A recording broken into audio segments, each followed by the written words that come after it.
Hoje no Tarek Notícias, Rússia anuncia a retirada de suas tropas da fronteira com a Ucrânia. Ministério Público do Rio de Janeiro recorre de decisão no STJ que anulou quebra de sigilo no caso das rachadinhas.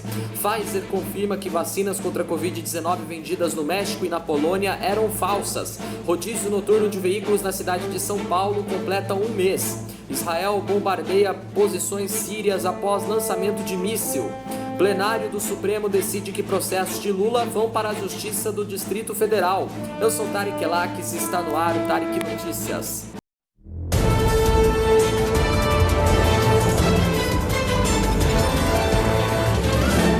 Boa noite.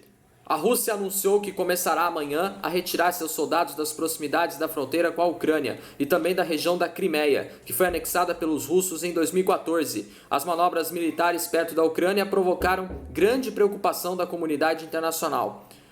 Os soldados mobilizados na Crimeia devem partir até 1º de maio, segundo o ministro.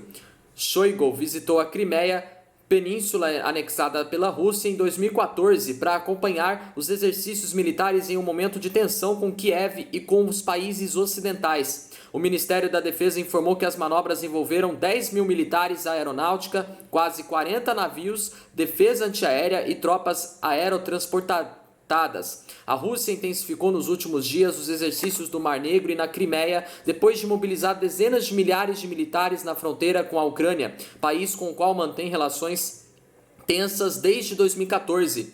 O governo da Ucrânia luta no leste contra a separatista pró-Rússia. Os ucranianos expressaram o medo de uma invasão russa. Moscou afirma que não ameaça ninguém e denuncia provocações ucranianas e as atividades ameaçadoras da OTAN em suas fronteiras. O Ministério Público do Estado do Rio de Janeiro entrou com um novo recurso contra a decisão do vice-presidente do Tribunal Superior Tribunal de Justiça, ministro Jorge Mussi, que anulou a quebra de sigilo do senador Flávio Bolsonaro no caso das rachadinhas. O agravo foi protocolado pela Procuradoria-Geral da Justiça ontem. No documento, o Ministério Público do Rio de Janeiro sustenta que o tribunal não analisou a contrariedade do artigo 93 da Constituição em inciso, que determina que todos os julgamentos que sejam públicos e as decisões sejam fundamentais. O órgão também defende que não teria ocorrido análise do tema relativo à fundação que foi usada pela Justiça da 27ª Vara Criminal da Capital. Como o processo corre em segredo, não há detalhes das argumentações. As informações obtidas a partir de quebra de sigilo faziam parte da apuração do caso das rachadinhas na Assembleia Legislativa do Rio de Janeiro. A Procuradoria-Geral da República tentava levar a discussão sobre a validade desses documentos ao Supremo Tribunal Federal. A decisão que anulou a quebra do sigilo de Flávio Bolsonaro foi tomada em fevereiro por 4-1 pela 5ª turma do STJ.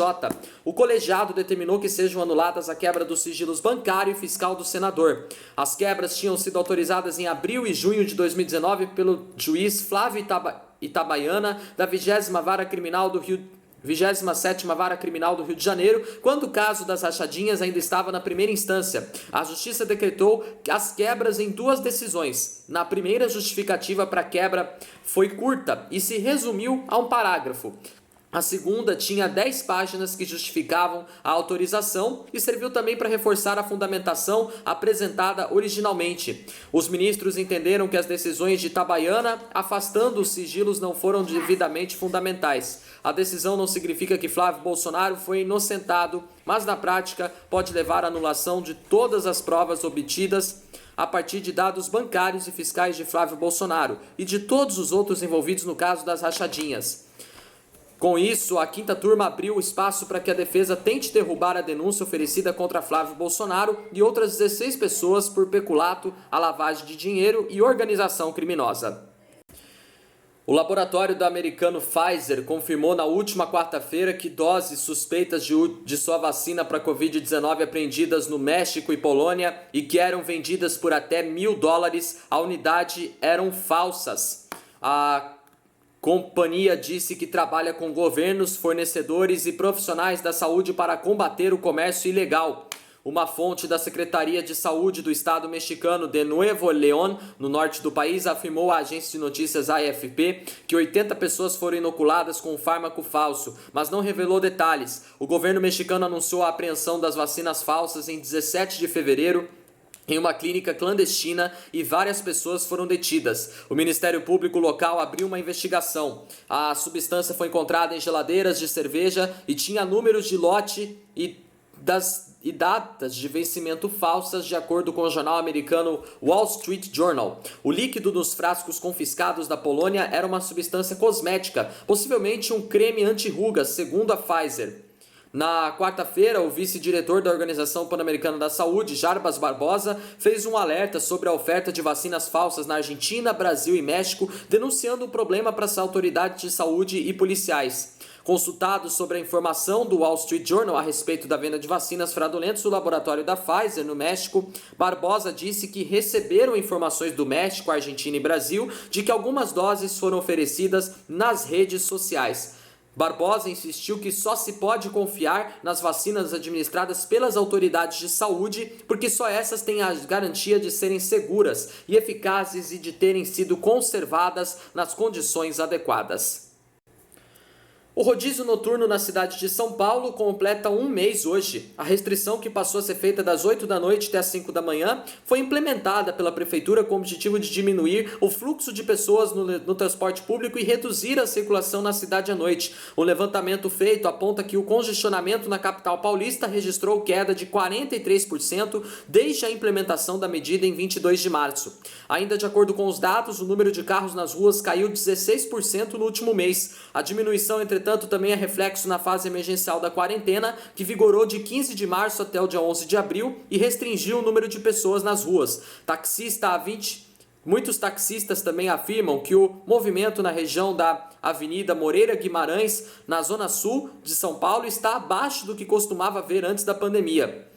Muita gente que é frentista em um posto de combustíveis na Marginal do Tietê afirmam que também perceberam queda no movimento de pessoas. Muitos especialistas em trânsito afirmam que o novo rodízio é mais eficaz do que o antigo.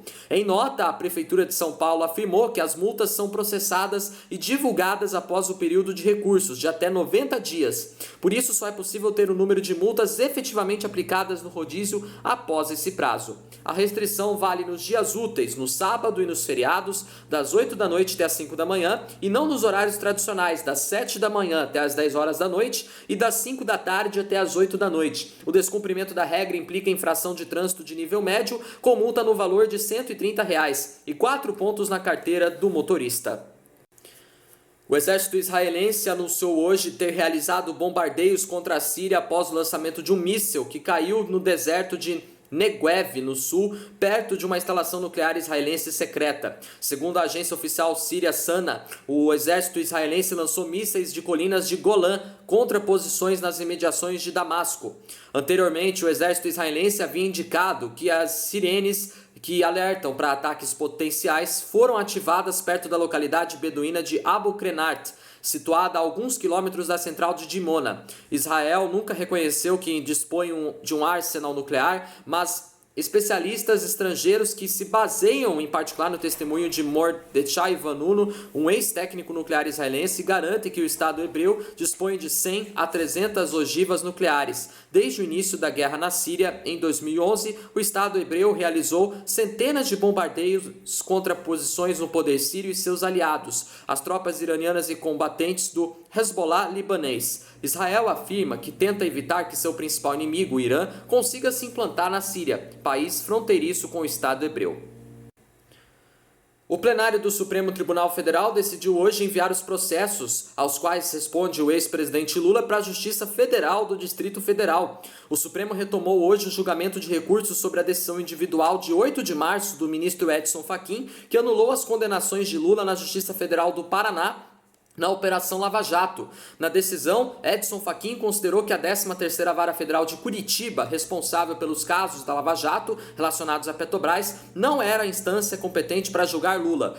Para o ministro, as acusações ao ex-presidente não tinham relação direta com a Petrobras. Na retomada do julgamento, os ministros decidiram que se os processos ficariam na Justiça Federal do Distrito Federal, como entendeu Edson Fachin, ou se iriam para São Paulo, como sugeriu o ministro Alexandre de Moraes, por ser o local interpretação do ministro, onde supostamente teriam ocorrido os crimes dos quais Lula foi acusado. 6 ministros entenderam que, com a anulação das condenações, o destinatário dos processos é a Justiça Federal do Distrito Federal. Ricardo Lewandowski e Alexandre de Moraes defenderam o envio para a Justiça Federal de São Paulo. Para Cássio Nunes Marques, Marco Aurélio Melo e Luiz Fux, as ações deveriam permanecer em Curitiba. Na semana passada, o plenário rejeitou recurso da Procuradoria-Geral da República que buscava reverter a anulação das condenações do ex-presidente. Rejeitado o recurso, as anulações das condenações estão mantidas e o ex-presidente Lula permanecerá elegível. O Tarek Notícias de hoje fica por aqui. Se você quiser rever nossos vídeos desde a nossa primeira edição do nosso jornal, tá aqui no nosso canal. Deixe seu like, se inscreva no meu canal e me acompanhe também no Instagram e no Facebook. Muito obrigado pela companhia de todos. Tenham todos uma ótima quinta-feira, uma ótima noite para vocês. Muito obrigado pela companhia e até amanhã em mais uma edição do Tarek Notícias. Boa noite para vocês e até amanhã.